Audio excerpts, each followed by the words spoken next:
Hey there! How's everyone doing? We're happy to have people tuning in from all around the world. If you're new here, welcome to the family.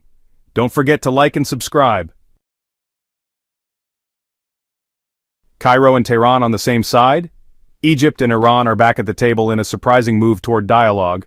When mutual interests take the lead, things tend to get easier. Obstacles get removed and progress happens. After decades of diplomatic tension and severed ties, both countries are now sitting down together. Meanwhile, Tel Aviv and Washington are fuming. So what's behind this unexpected closeness? What could future cooperation look like? And is their missile program and drone technology part of the talks?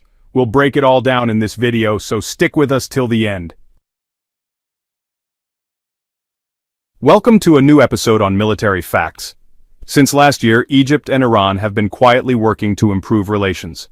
Several rounds of talks have already taken place between their diplomats, trying to normalize ties after decades of partial diplomatic cutoff. Recently, Iranian Foreign Minister Amir Abdollahian said that, under an agreement between the presidents of Egypt and Iran, exploratory talks are ongoing with Egypt's foreign minister to explore ways to improve ties between Cairo and Tehran. Diplomatic relations were first cut off in the 1970s and were only partially restored in the 90s, limited to charge d'affaires level representation. But lately, there have been increasing meetings and phone calls between officials from both countries, as well as talks with other capitals, all pointing toward normalization. A history of ups and downs. Egypt-Iran relations have had their highs and lows since the fall of the Ottoman Empire. One early high point was the marriage between Iran's Shah Mohammad Reza Pahlavi and Princess Fawzia, sister of Egypt's King Farouk. But that marriage lasted only 6 years and ended in a 1948 divorce, leaving behind political tension that lasted a long time. Under President Gamal Abdel Nasser, ties worsened significantly, especially after Iran accused Nasser of supporting Iran's then Prime Minister, Mohammad Mossadegh, against the Shah. Things hit rock bottom when the Shah officially recognized Israel. Egypt immediately responded by cutting off diplomatic ties with Iran. Relations got better under President Anwar Sadat, who had a warm relationship with the Shah, especially after the Shah helped Egypt during the October War. Sadat even hosted the Shah after he was overthrown, which angered the new Iranian regime and led to another break in diplomatic ties. Under President Hosni Mubarak, tensions remained, despite efforts to restore relations. Mubarak's government preferred to keep ties limited, using them as a pressure card in dealings with the Gulf countries and the U.S. When President Abdel Fattah el-Sisi took over, Egypt adopted a calmer, non-confrontational foreign policy. Relations didn't become especially strong, but they weren't hostile either. Now, though, things are shifting again toward cooperation. A new chapter ahead?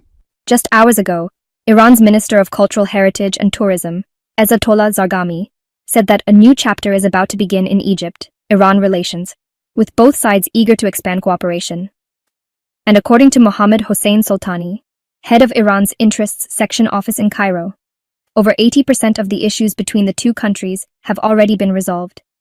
The two nations are also engaged in serious talks about regional developments, which suggest deeper cooperation ahead.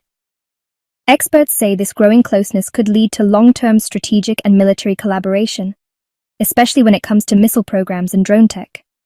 After all, Iran's missile program may actually have Egyptian roots, something that's been mentioned in many reports. The Iranian missile program's Egyptian roots. Back in the 1960s, Egypt brought in German scientists and engineers to build up its missile program.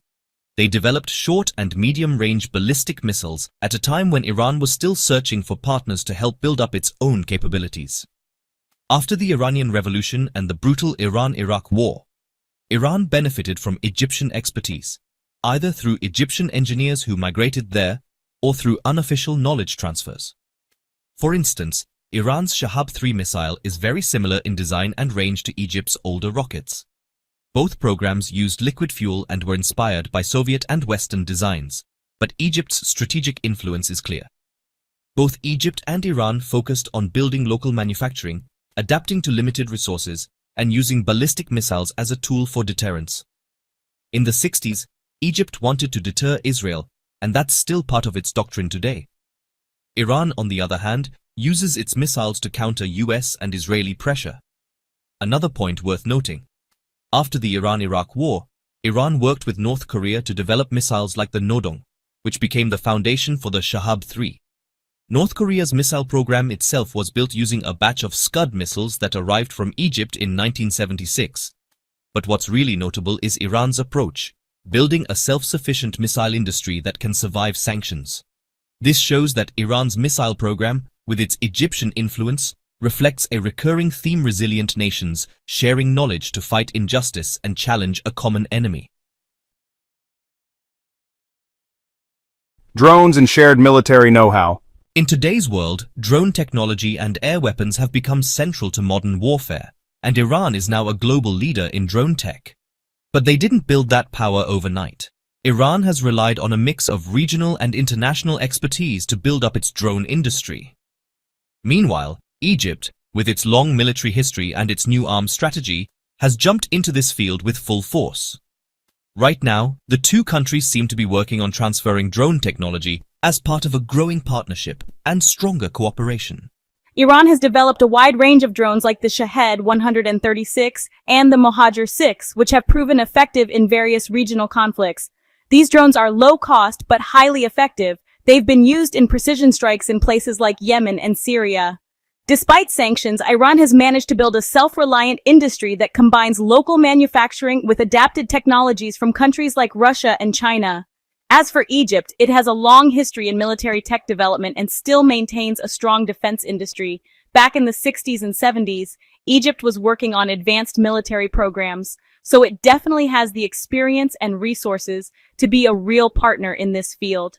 Even though there's no official confirmation, experts believe that Egypt and Iran may already be working together on drone tech, possibly in secret. Why? Because both countries have a lot to gain. Egypt can offer expertise in engineering design and system integration, while Iran can benefit from Egypt's manufacturing capabilities and strategic location. This kind of cooperation sends a powerful message, especially to Washington. It says the people of the region are capable of defending their skies and protecting their land. These drones, with their low cost and high precision, are a real challenge to US and Israeli defense systems. It's like an arrow piercing the Iron Dome. Dear viewer, this is how politics works. Yesterday's enemy can be tomorrow's ally, and today's friend might be tomorrow's rival. But above all, what truly matters is the interest of the nation and its people, protecting the homeland and securing national security. So, what do you think? Will the return of Egypt-Iran relations shift the balance of regional power? And could this new closeness affect Egypt's ties with the Gulf countries? Share your thoughts in the comments and don't forget to like the video, subscribe to the channel, and hit the